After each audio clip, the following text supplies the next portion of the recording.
तो पिछले लेक्चर में हमने क्वेश्चन नंबर 60 तक डिस्कस कर लिया था। आज के इस लेक्चर में हम लोग क्वेश्चन नंबर 61 से शॉर्ट आंसर टाइप 1 का क्वेश्चंस कंटिन्यू करते हैं। तो हमारा पहला क्वेश्चन 61 है कि एक ट्रायंगल एबीसी गिवन है। जिस ट्रायंगल एबीसी में क्वेश्चन पूछ रहा है कि आपको ए का, बी का और सी का कोऑर्डिनेट को रिफ्लेक्ट कराना है। किसके अलोंग रिफ्लेक्ट कराना है? Along the origin. अगर हम ऑरिजिन के अलोंग ए, बी और सी को रिफ्लेक्ट करते हैं तो क्या बता सकते हैं कि यहाँ पर ए का कोऑर्डिनेट क्या है? तो यहाँ ए का कोऑर्डिनेट है, हम लोग हमेशा कोऑर्डिनेट में x, y लिखते हैं ना, जहां पर x क्या होता है? एब्सिसा और y होता है ऑर्डिनेट। तो इस क्वेश्चन में a जो है यहाँ मेंशन नहीं किया है, लेकिन ये 4 के ऊपर है, तो a का कोऑर्डिनेट हो जाएगा 4 और इधर हो जाएगा 5, तो a का कोऑर्डिनेट हो जाएगा 4, 5। ठीक है। उसी तरह से coordinate of b x axis पर 0 है और y एक्सिस पर 3 यूनिट ऊपर है, तो 0, 3 होगा। c कोऑर्डिनेट पे बात करें तो x एक्सिस पर 3 है और y कोऑर्डिनेट में ना ये x एक्सिस के ऊपर गया है पॉइंट, ना नीचे है, तो y कोऑर्डिनेट क्या हो चुका है? 0। लेकिन हमें a, b और c का रिफ्लेक्शन करा करके फिर उसका कोऑर्डिनेट्स लिखना है। तो हम इस तरह से रिटन पार्ट में दिखा सकते हैं कि a का कोऑर्डिनेट क्या है? 4, 5 और यहां लिखेंगे रिफ्लेक्टेड अलोंग ओरिजिन। और ये आपको जानना होगा कि जब भी हम किसी भी कोऑर्डिनेट को ओरिजिन के अलोंग रिफ्लेक्ट करते हैं, तो जो कि ये फर्स्ट क्वाड्रेंट में है तो ओरिजिन यहां है, अगर ओरिजिन के अबाउट ये रिफ्लेक्ट होगा तो ये थर्ड क्वाड्रेंट में आ जाएगा। ठीक है। तो कोऑर्डिनेट ऑफ ए क्या हो जाएगा? -4, -5, दोनों का साइन चेंज हो जाएगा। उसी तरह से अगर हम कोऑर्डिनेट ऑफ बी की बात करें तो बी का कोऑर्डिनेट क्या है? 0, 3। सेम चीज यहां भी मेंशन करेंगे और इसको अगर रिफ्लेक्ट करेंगे तो बी का कोऑर्डिनेट बी डैश मान लेते हैं, वो हो जाएगा 0 का तो नेगेटिव 0 ही रहेगा और 3 का नेगेटिव -3 हो जाएगा। सिमिलरली जब आप पॉइंट सी को रिफ्लेक्ट करेंगे जिसका कोऑर्डिनेट क्या है?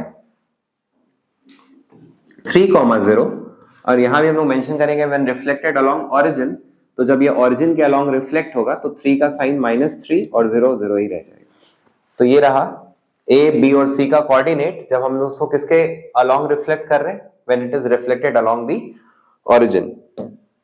नेक्स्ट बी पार्ट है, right down the coordinate of the point या फिर points which remain invariant on reflecting the triangle ABC on the X axis and on Y axis. तो अगर हम यहां पॉइंट हमारा ट्रायंगल पे कितने कोऑर्डिनेट्स हैं? 3 कोऑर्डिनेट्स है ए, बी, सी। अगर हम इसको एक्स एक्सिस के अबाउट रिफ्लेक्ट करेंगे, अगर हम एक्स एक्सिस को मिरर मान ले और पॉइंट ए को रिफ्लेक्ट करें तो ये एक्स एक्सिस से कितना यूनिट ऊपर है? 5 यूनिट ऊपर है। हम देख सकते हैं कि 1, 2, 3, 4, 5 यूनिट ऊपर है। तो जब इस ए पॉइंट को एक्स एक्सिस पे रिफ्लेक्ट करेंगे तो ये 5 यूनिट नीचे आ जाएगा, मतलब इसका कोऑर्डिनेट हो जाएगा 4, -5। तो इसका कोऑर्डिनेट चेंज हो गया। अगर हम पॉइंट बी को रिफ्लेक्ट करते हैं तो ये भी एक्स एक्सिस से 3 यूनिट ऊपर है, तो इसका भी रिफ्लेक्शन 3 यूनिट नीचे आ जाएगा, तो इसका कोऑर्डिनेट हो जाएगा 0, -3। लेकिन अगर हम पॉइंट सी जिसका कोऑर्डिनेट 3, 0 है, अगर हम इसको एक्स एक्सिस पे रिफ्लेक्ट करेंगे तो बिल्कुल मिरर पर ही है, तो क्या इसका कोऑर्डिनेट चेंज होगा? नहीं, इसका कोऑर्डिनेट वही रह जाएगा। मतलब कि अगर हम अबाउट एक्स एक्सिस रिफ्लेक्ट करें तो there is a point C जिसका कोऑर्डिनेट 3, 0 है और ये पॉइंट सी क्या है? इनवेरिएट पॉइंट है when reflected about x axis. अगर हम इस पॉइंट सी को एक्स एक्सिस पर रिफ्लेक्ट करेंगे तो ये पॉइंट का कोऑर्डिनेट चेंज नहीं करेगा, इसलिए हम इसको इनवेरिएंट बोलते हैं। वेरी का मतलब होता है चेंज और इनवेरी मतलब चेंज नहीं करेगा। सिमिलरली अगर हम y एक्सिस पे रिफ्लेक्शन दिखाएं, मतलब ये वर्टिकल लाइन के अलोंग अगर हम पॉइंट्स को क्या करें? रिफ्लेक्ट करें। अगर हम पॉइंट ए को रिफ्लेक्ट करते हैं अबाउट दिस वर्टिकल लाइन, तो ये पॉइंट ए जो है y एक्सिस से 4 यूनिट आगे है, तो उसका कोऑर्डिनेट पीछे चला जाएगा, तो उसका पॉइंट हो जाएगा -4, 5। सिमिलरली अगर हम पॉइंट सी को रिफ्लेक्ट करते हैं तो ये y एक्सिस से 3 यूनिट आगे है, तो उसका कोऑर्डिनेट हो जाएगा -3, 0। बट अगर हम पॉइंट 0, 3 को रिफ्लेक्ट करते हैं तो ये बिल्कुल मिरर पर ही है, सो कोऑर्डिनेट में कोई चेंजेस नहीं आएगा। तो हम कह सकते हैं कि when reflected about y axis, point B क्या है? पॉइंट बी हो जाएगा इनवेरिएट पॉइंट। तो हम यहाँ लिखेंगे पॉइंट बी जिसका कोऑर्डिनेट क्या है 0,3। तो 3,0 एक इनवेरिएट पॉइंट है when reflected about x axis, 0,3 एक दूसरा इनवेरिएट पॉइंट है when reflected about y axis. तो होप कि आपको ये क्वेश्चन क्लियर हो गया।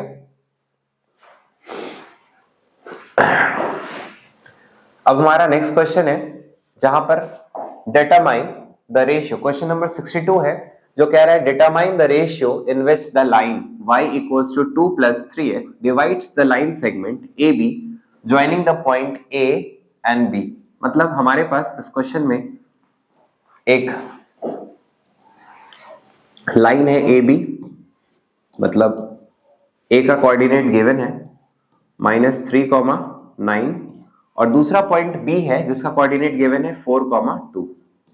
ठीक है, और एक लाइन है जिस लाइन का इक्वेशन गिवन है और वो लाइन इस ज्वाइन ऑफ ए बी से, मतलब ए और बी का जो लाइन ज्वाइनिंग है उसको डिवाइड कर रहा है। सपोज वो तीसरा लाइन ये है जिस लाइन का इक्वेशन क्या गिवन है y प्लस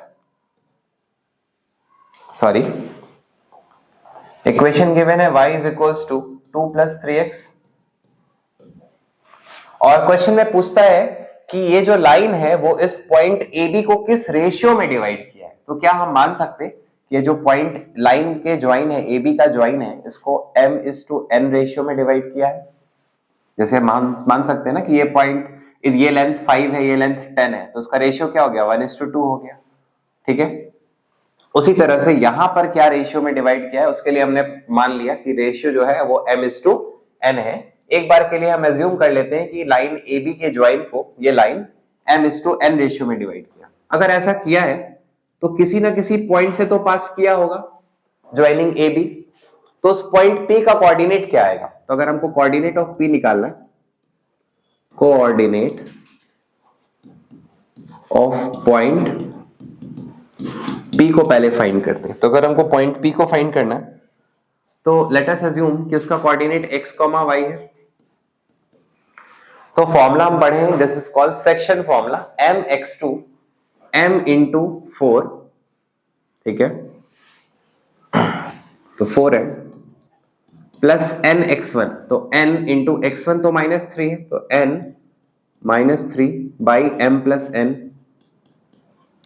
कॉमा my2 तो 2 into m 2m plus ny1 तो n मतलब 9 into n upon m plus n। तो इसको अगर हम एक बार और सॉल्व कर लें तो ये आ जाएगा 4m minus 3n upon m plus n, और ये हो गया 2m plus 9n upon m plus n। ठीक है, तो ये क्या आ गया, ये हमारा पॉइंट P का कोऑर्डिनेट आ गया। हमें पॉइंट P का कोऑर्डिनेट पता चल गया। अब चूंकि ये लाइन जो गिवन लाइन है y इक्वल्स टू 2 + 3x, चूंकि ये लाइन पॉइंट P से ही पास कर रहा है तो ये पॉइंट P इस लाइन को सेटिस्फाई करना चाहिए। तो हम क्या करेंगे, जहां पर x है वहां इसका x कोऑर्डिनेट को प्लेस करेंगे और जहां y है वहां हम इसका y कोऑर्डिनेट को प्लेस करेंगे, और जैसे ही हम इसको इवैल्यूएट करेंगे हमें रेशियो m/n पता चल जाएगा। तो इसको स्टार्ट करते हैं। हमारा लाइन है y is equals to 2 + 3x। आप लोग वर्ड्स में यहां लिख देना, the point P must satisfy the equation of the line. तो y कोऑर्डिनेट क्या है, या हम इसको ऐसे भी लिख सकते हैं, y minus 3x is equals to 2। ठीक है, y का कोऑर्डिनेट क्या है 2m plus 9n upon m plus n। ठीक है, minus 3 times of x coordinate क्या है 4m minus 3n upon m plus n। ठीक है, इज इक्वल्स टू 2। आप देख सकते हैं कि दोनों का डिनोमिनेटर तो बिल्कुल सेम है, तो यहाँ डिनोमिनेटर क्या हो जाएगा m प्लस n, और ये हो गया हमारा 2m plus 9n minus 4 3 12 12m minus minus plus 9n हो गया। ठीक है, दैट इज इक्वल्स टू 2। इसको हम इवैल्यूएट करेंगे, 2m minus 12m will be minus 10m और 9 प्लस 9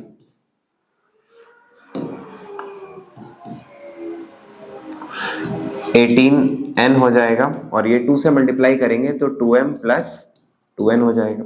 ठीक है, अब हम क्या करेंगे, नेगेटिव वाले पार्ट को इधर ले आते हैं, तो 18n minus 2n is equals to 2m plus 10m, ठीक है, 12m, और इधर क्या आ जाएगा 16n। इसको अगर हम निकालें m by n, तो this comes 16 by 12, 4 4s are 16 and 4 3s are 12, that means m is to n क्या आ गया 4 is to 3। तो इस सॉल्यूशन से हमें ये पता चला कि ये जो लाइन था वो इस पॉइंट P को किस रेशियो में डिवाइड कर रहा था। तो ये जो लाइन गिवन लाइन है हमारा y equals to 2 plus 3x, ये गिवन लाइन को 4:3 के रेशियो में डिवाइड करता है। So please pause the video to note it down. बढ़ते हैं नेक्स्ट क्वेश्चन की तरफ। हमारा नेक्स्ट क्वेश्चन है क्वेश्चन नंबर 63, जहां क्वेश्चन में कह रहा है कि एक हमारे पास स्क्वायर है, square ABCD which lies in the third quadrant of an XY plane। Third quadrant क्या होता है, हम लोग जब एक कार्टेशियन प्लेन बनाते हैं तो उसमें पहला कोऑर्डिनेट, अगर हमारा एक कार्टेशियन प्लेन है तो उस कार्टेशियन प्लेन में ये फर्स्ट क्वाड्रेंट होता है, ये सेकंड क्वाड्रेंट होता है, ये थर्ड क्वाड्रेंट होता है और ये फोर्थ क्वाड्रेंट होता है। तो बात कर रहा है कि जो हमारा स्क्वायर है वो किस क्वाड्रेंट में लाई कर रहा है, वो हमारे थर्ड क्वाड्रेंट में लाई कर रहा है। तो अगर हमारा स्क्वायर ABCD थर्ड क्वाड्रेंट में लाई कर रहा है such that it's vertex A is at -3, -1। Vertex A का पोजीशन क्या है, ये -1 है, ये -2 है, तो यहाँ पे -3 होगा, तो -3 और y एक्सिस पे यहाँ -1 होगा, मतलब हमारा जो पॉइंट A है वो नियर अबाउट यहाँ है, ठीक है। जस्ट A पॉइंट का कोऑर्डिनेट क्या गिवन है, -3, -1। थर्ड क्वाड्रेंट में एब्सिसा और ऑर्डिनेट दोनों ही नेगेटिव होता है। And the diagonal BD produced is equally inclined to both the axis, ठीक है। The diagonal AC and BD meets at point P, और वो P पॉइंट का कोऑर्डिनेट क्या है, -2, -2, मतलब x एक्सिस पे भी -2 और y एक्सिस पे भी, मतलब पॉइंट P यहाँ है। अगर डायगोनल्स यहां मिल रहा है तो उसका मतलब हमारा स्क्वायर कुछ ऐसा होगा, राइट। अगर डायगोनल्स यहां मिल रहा है तो हमारा स्क्वायर कुछ इस तरह का होगा। अब इस क्वेश्चन में बोल रहा है कि BD का स्लोप बताइए। एक बात बताइए, ये A है तो BCD ये ट्रायंगल हो गया, और दोनों डायगोनल्स AC और BD किस पॉइंट पे मीट कर रहा है, पॉइंट P पे। तो ये जो पॉइंट P है, मीटिंग पॉइंट P, इसका कोऑर्डिनेट क्या दिया हुआ है, -2, -2, ठीक है। क्वेश्चन में क्या पूछा, BD का स्लोप। देखो BD का स्लोप तो डायरेक्ट नहीं निकाल सकते, क्योंकि ये जो लाइन BD है, हम लोग को स्लोप निकालने के लिए कम से कम 2 कोऑर्डिनेट्स पता होना चाहिए उस लाइन का।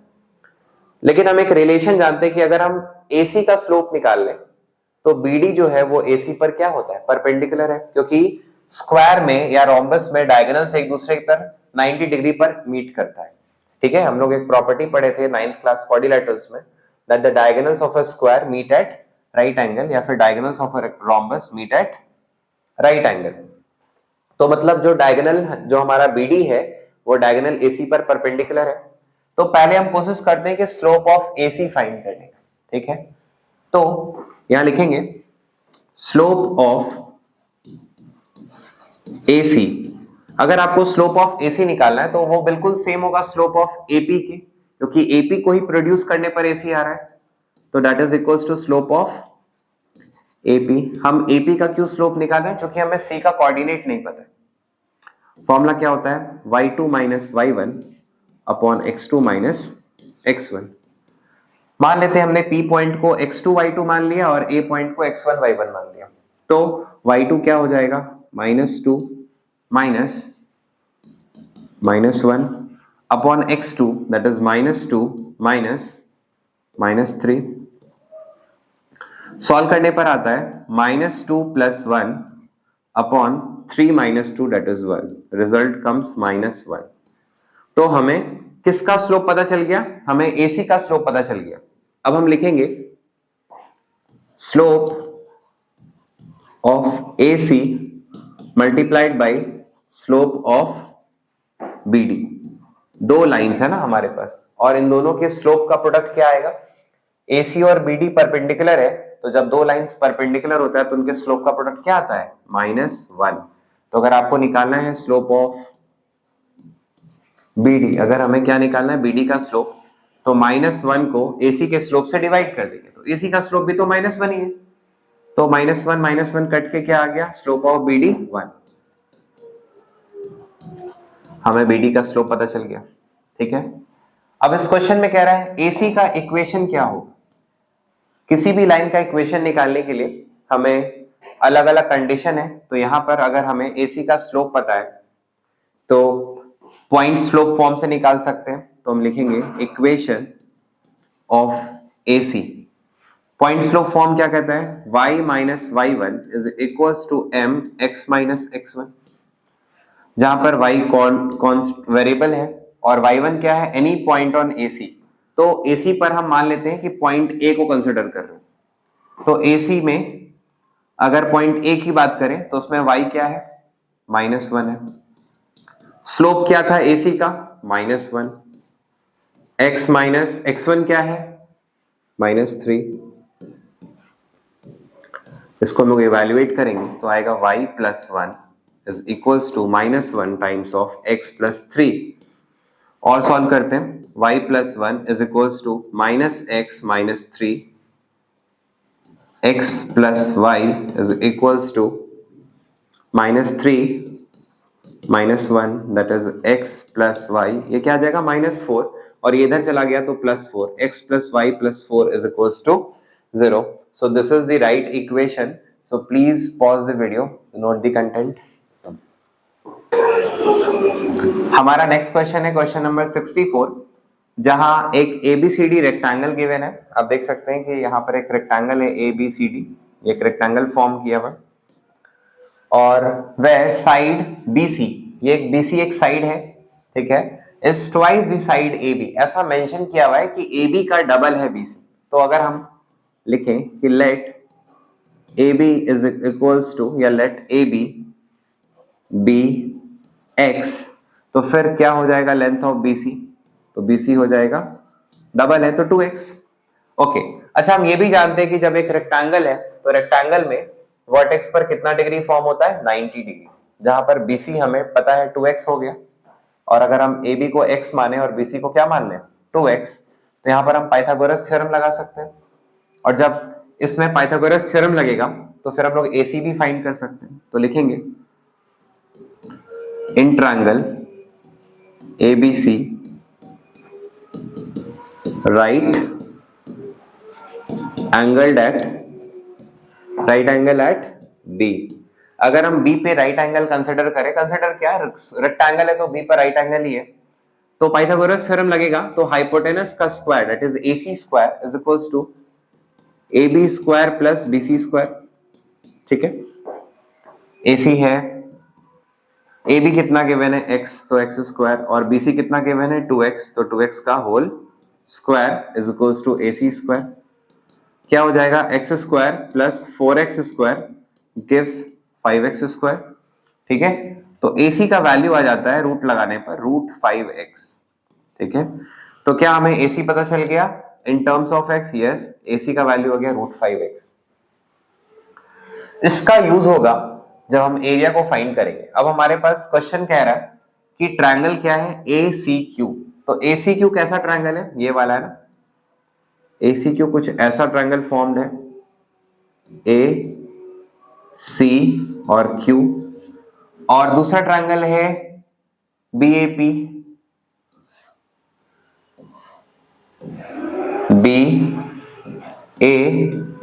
ठीक है, ऐसा कुछ ट्रायंगल है। अब यहां पर क्वेश्चन में खुद ही मेंशन्ड है कि दोनों ट्रायंगल क्या है, सिमिलर है। ठीक है, तो चूंकि ट्रायंगल सिमिलर है तो लिख सकते हैं triangle ACQ is similar to triangle BAP।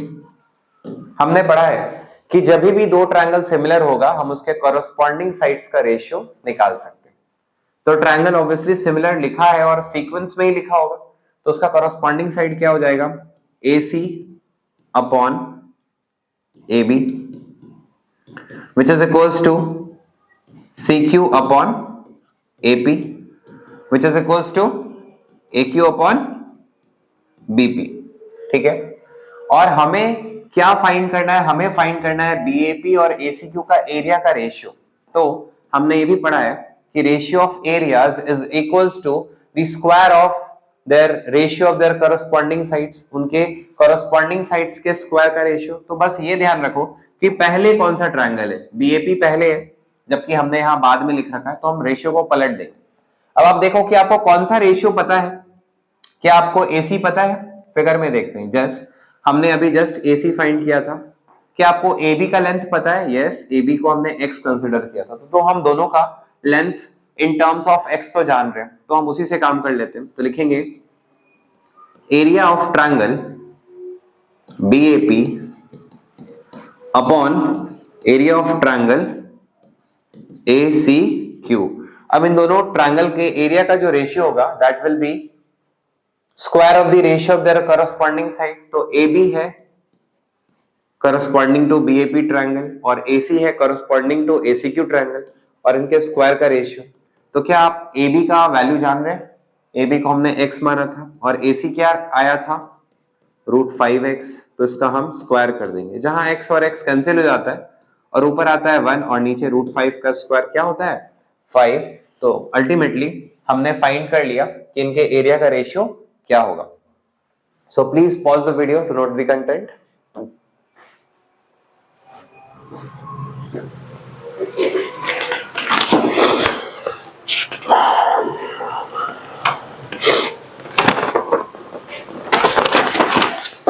बढ़ते हैं नेक्स्ट क्वेश्चन की तरफ। हमारा नेक्स्ट क्वेश्चन है, ये अगेन एक सिमिलैरिटी बेस्ड क्वेश्चन है, जहां आपको दिख रहा होगा कि एक ट्रायंगल ABC है और D जो है that lies on the point on the line BC। Point D किस पे लाई कर रहा है? BC पर लाई कर रहा है। मिड पॉइंट ऐसा कुछ नहीं मेंशन्ड है, बस एक D एक पॉइंट है जिसमें इस साइड का लेंथ है 4 सेंटीमीटर और इधर मेंशन किया हुआ है x centimetre, such that BD is 4 centimetre and DC is x centimetre.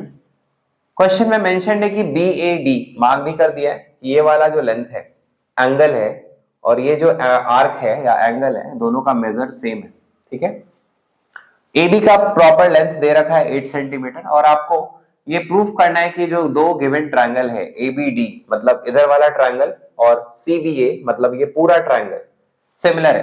तो हमने क्या करना है कि जो भी गिवन ट्रायंगल्स होगा, जिस भी ट्रायंगल्स को सिमिलर प्रूफ करना हो, उस ट्रायंगल्स को सेपरेट कर लेने में ही भलाई है। तो हम क्या करेंगे, ये ट्रायंगल को फॉर्म कर लेते हैं अलग से, जहां पर ट्रायंगल का नाम क्या है ABD और दूसरा ट्रायंगल हमारा बड़ा वाला है, जिस ट्रायंगल में हमें 3 साइड दिख रहा है A, B और C, ठीक है। क्वेश्चन में क्या मेंशन किया हुआ है कि ये एंगल का मेजर और इस एंगल का मेजर बिल्कुल सेम है, ठीक है। तो हम एंगल से कोशिश करते हैं, क्या कोई दूसरा एंगल है जो दोनों ट्रायंगल में कॉमन है? यस, हमें दिख रहा है कि एंगल B जो है वो दोनों ही ट्रायंगल में फॉर्म किया हुआ है, ठीक है।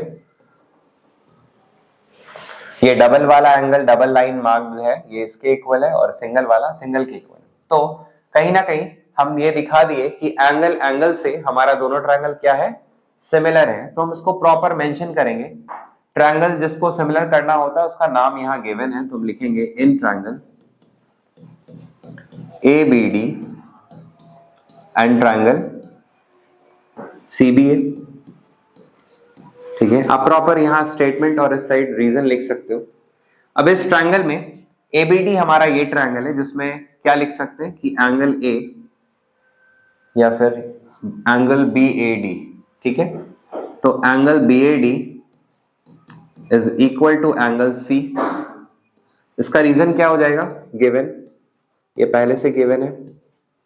दूसरा, हमने खुद देखा कि एंगल इस ट्रायंगल में, ठीक है, इस ट्रायंगल में एंगल ABD बिल्कुल इक्वल है इस ट्रायंगल के एंगल B के। इसका रीजन कॉमन, दोनों एंगल सेम है। तो इन दो पॉइंट से हम ये कंक्लूड कर सकते हैं therefore triangle ABD is similar to triangle CBA। Yes, ये दोनों सिमिलर हो गया और सिमिलर किस पोस्टुलेट से हो गया? बाय एंगल, ठीक है। तो एंगल से ये दोनों ट्रायंगल क्या हो चुका है? सिमिलर हो चुका है। और एक बार अगर ट्रायंगल सिमिलर हो जाए तो फिर हम उसके कॉरस्पॉन्डिंग साइड्स का रेशियो ले सकते हैं, जहां हमें क्या फाइंड करना है? x को फाइंड करना है। तो हम करस्पॉन्डिंग साइड्स पहले मेंशन करते हैं। क्या होगा, A B upon B C is equals to B D upon A B is equals to A D upon A C. ठीक है, अब जो गिवन होता है उसको हम लोग मार्क करने की कोशिश करते हैं, जहां हमें ए बी पता है, मतलब ए बी का वैल्यू हम जान रहे हैं। ठीक है, और क्या पता है हमें, बी डी पता है, बी डी 4 पता है, ए बी यहां भी आ रहा है जो हम जान रहे हैं, और बीसी में 4 और x दोनों जुड़ जाएगा, तो हम शायद इस पार्ट से x का वैल्यू को फाइंड कर पाएंगे। तो हम ट्राई करते हैं। ए बी कितना गिवन है, 8 सेंटीमीटर। बीसी कितना गिवन है, बीसी लिखाएगा 4 प्लस एक्स, क्योंकि BC is the total length. BD कितना मार्क्ड है, बीडी मार्क्ड है 4 सेंटीमीटर, और ए बी कितना गिवन है, A B is 8 centimetre again. तो अगर हम इस 8 को इस 8 से मल्टीप्लाई कर दें तो 8 8 64, और इधर हो जाएगा 4 4 16 प्लस 4x, राइट। अगर हम 64 में 16 को माइनस कर दें तो आ जाएगा 4x, तो 4x को हम क्या लिख सकते हैं, 8 और इधर 48, तो आ गया 48 अपॉन 4, जिसका वैल्यू आ रहा है 12। मतलब लेंथ ऑफ बीडी क्या हो गया, सॉरी लेंथ ऑफ सीडी, या फिर कह सकते हैं that is the value of x is 12। So please pause the video to note the content. Next question है क्वेश्चन नंबर 66, जो ज्योमेट्री बेस्ड क्वेश्चन है।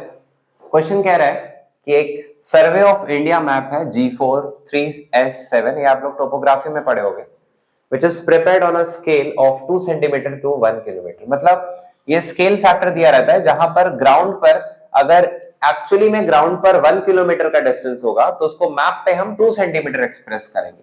दैट मींस कि अगर ग्राउंड पर 2 किलोमीटर है तो उसको मैप पर हम 4 सेंटीमीटर दिखाएंगे, तो इसी को हम लोग बोलते हैं scale factor. A child finds the length of the cart track between two settlements is 7.6 centimetre. ठीक है, मैप में एक बच्चा है, उसने थ्रेड के द्वारा, आप टोपोग्राफी में यूज करते होगे, तो थ्रेड से जब उसने मेजर किया कि ये पाथ कितना है, तो उसने मेजर किया 7.6 सेंटीमीटर है ऑन दी मैप। तो क्वेश्चन पूछ रहा है कि अगर मैप पे किसी लेंथ को 7.6 सेंटीमीटर मेजर किया है तो फिर उसका actually length on the ground कितना होगा। ठीक है, तो पहले हम लोग फर्स्ट पार्ट को ही सॉल्व करते हैं। अब यहां हम लोग एक रिलेशन लगाएंगे कि length on the map upon actual length on the ground.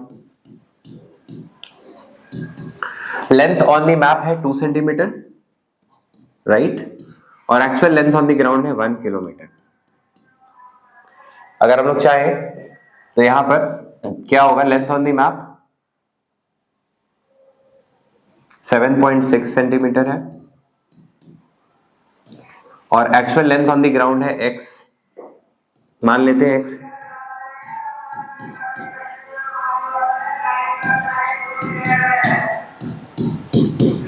तो यहां पर x को हम लोग कैसे फाइंड करेंगे, x को फाइंड करने के लिए 7.6 को हम 1 से मल्टीप्लाई करेंगे और 2 से डिवाइड करेंगे, जिसका वैल्यू आता है 3.8। x क्या है, ग्राउंड, तो ग्राउंड वाला यूनिट हम लोग किलोमीटर यूज करेंगे, मतलब ग्राउंड पर इसका डिस्टेंस आ गया 3.8 किलोमीटर। ठीक है, उसके बाद एक क्वेश्चन और है जो बोल रहा है कि अगर actual area of a grid square, अगर मैप पे किसी ग्रिड स्क्वायर, ये जो मैप होता है उसमें ग्रिड्स बनते हैं ना, तो अगर किसी एक ग्रिड का जो एरिया है वो 4 सेंटीमीटर स्क्वायर है, तो ग्राउंड पर उतने बड़े ग्रिड का कितना एरिया होगा। तो फिर से हम लिखेंगे area on the map upon area on the ground.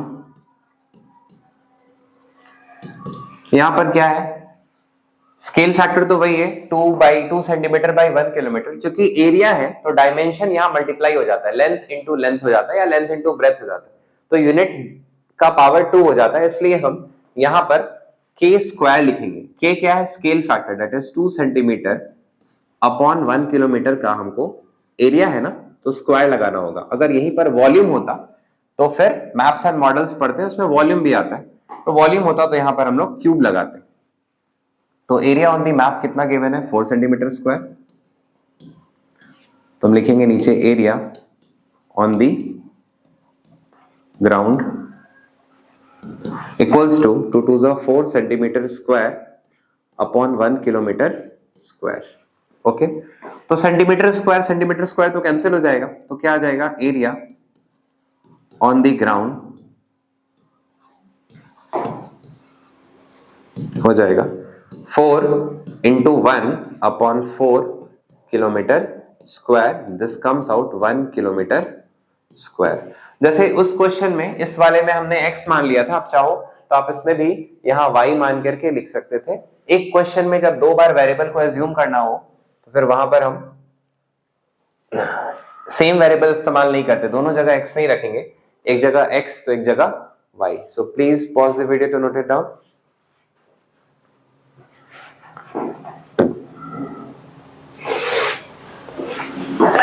Next question कह रहा है, क्वेश्चन नंबर 67, जहां पर है कि हमें एक ट्रायंगल एबीसी कंस्ट्रक्ट करना है, जिस ट्रायंगल का तीनों साइड मेंशन्ड है। तो हम लोग जानते हैं कि यहां पर ऑब्वियस सी बात है कि रोलर एंड कंपास का ही इस्तेमाल करना है, हम लोग किसी अदर प्रोटेक्टर का या कोई अदर इंस्ट्रूमेंट का इस्तेमाल नहीं कर सकते। ठीक है, तो रूलर की मदद से अगर हम AB, दैट इज AB कितना है 7 सेंटीमीटर, तो अगर हम रूलर की मदद से AB 7 सेंटीमीटर ड्रॉ कर ले, ठीक है, फिर हमें BC चाहिए और CA चाहिए। तो BC किधर से आएगा, B से ना, और BC का लेंथ है 6 सेंटीमीटर। तो हम क्या करेंगे, कंपास पे स्केल की मदद से 6 सेंटीमीटर उसको स्ट्रेच कर लेंगे और एक पॉइंट B मानते हुए, B को वो पॉइंट मानते हुए एक आर्क बनाएंगे which is of length 6 centimetre. ठीक है, सिमिलरली AC का लेंथ 5 सेंटीमीटर है, तो AC कहां से कंसिडर होगा, A से। तो हम कंपास पर एक आर्क बनाएंगे ऑफ लेंथ 5 सेंटीमीटर और यहां से पॉइंट A पर फिक्स करते हुए यहां से हम एक 5 सेंटीमीटर का आर्क को ड्रॉ करेंगे और अल्टीमेटली फिर वही हमारा पॉइंट C हो जाएगा और इसको हम मिला देंगे, तो हमारा ट्रायंगल फॉर्म हो जाएगा, जहां पर BC का लेंथ कितना है 6 सेंटीमीटर और AC का लेंथ है 5 सेंटीमीटर। तो हमारा इस तरह से ट्रायंगल कंप्लीट हो जाएगा। आपको इसको कॉपी में ट्राई कर सकते हो। फिर कहा है कि आपको एक लोकस को ड्रॉ करना है, लोकस ऑफ द पॉइंट्स, ठीक है, which is equidistant from BC and BA। तो कौन सा वो पॉइंट होगा, कौन कौन से वो पॉइंट्स होंगे जिसका दूरी BA लाइन से और BC लाइन से सेम होगा।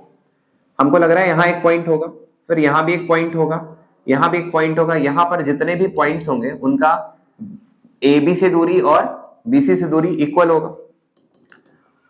तो ऐसे भी किसी भी क्वेश्चन में अगर ये बोल दे कि किसी दो लाइन से उसकी डिस्टेंस इक्वल है, इसका मतलब एंगल बाइसेक्टर ड्रॉ करने कह रहा है। तो हम यहां पर एक सर्टेन स्ट्रेच करेंगे अपने कंपास को, पॉइंट B पर फिक्स करते हुए एक आर्क बनाएंगे, फिर इस पॉइंट पर फिक्स करते हुए हम यहां से एक आर्क बनाएंगे, फिर इस पॉइंट से एक फिक्स करते हुए यहां से हमने एक आर्क बनाया, फिर जिस पॉइंट पर ये मीट कर रहा होगा वहां पर हम एक लाइन ड्रॉ कर देंगे। ये लाइन डॉटेड जाएगा, रीजन कि ये लोकस है।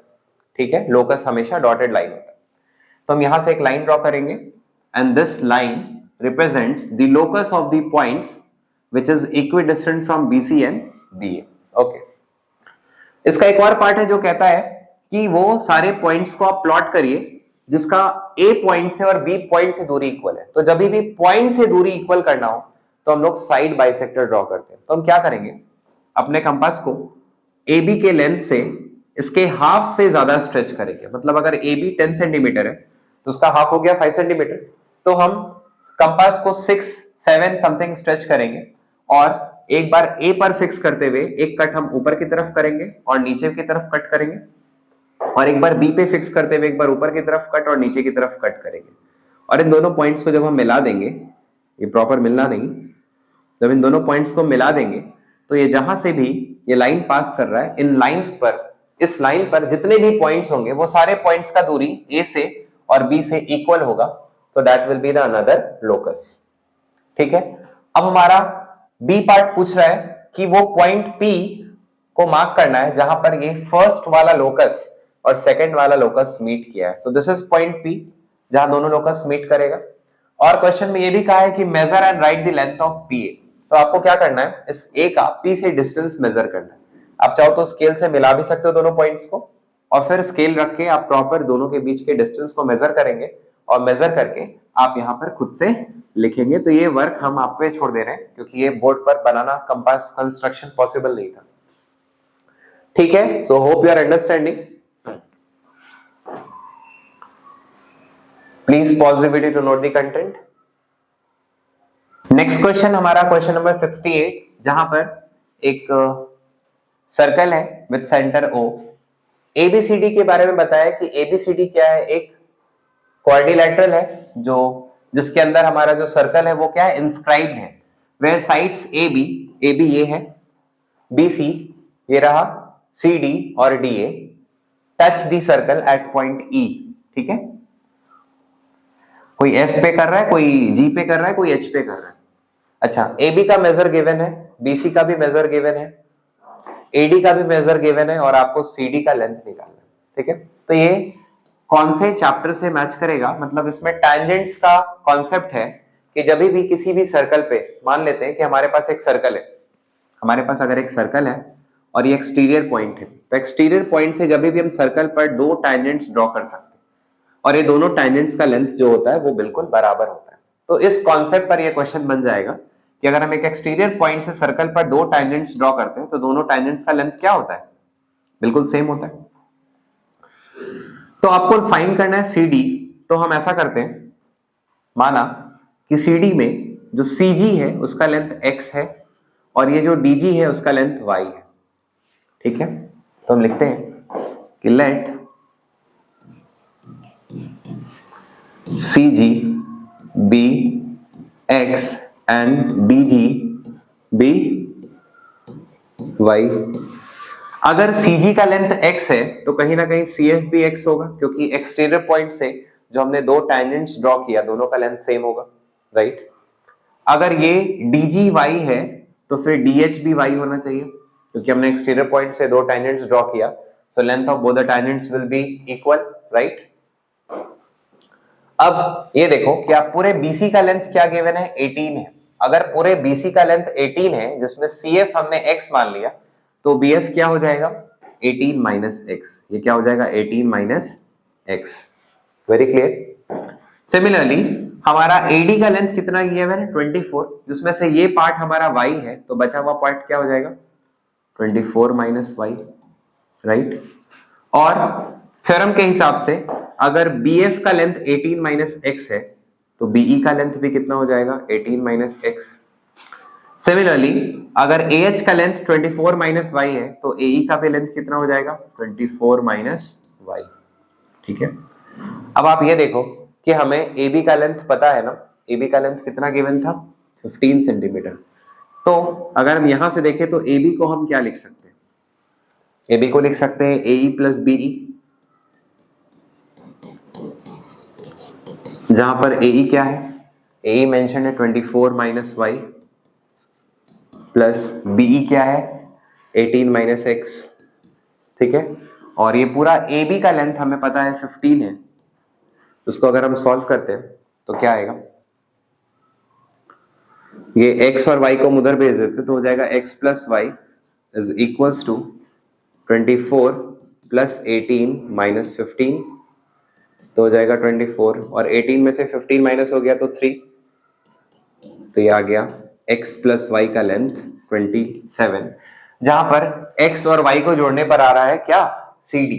इसका मतलब हमने डायरेक्टली CD को फाइंड कर लिया, that is x plus y का वैल्यू क्या है, 27। तो वी कैन राइट देयरफॉर कि CD का जो मेजर है वो क्या है, 27 centimetre. So please pause the video to note the content. इसको आपको अपने वर्ड्स में भी लिखना होगा।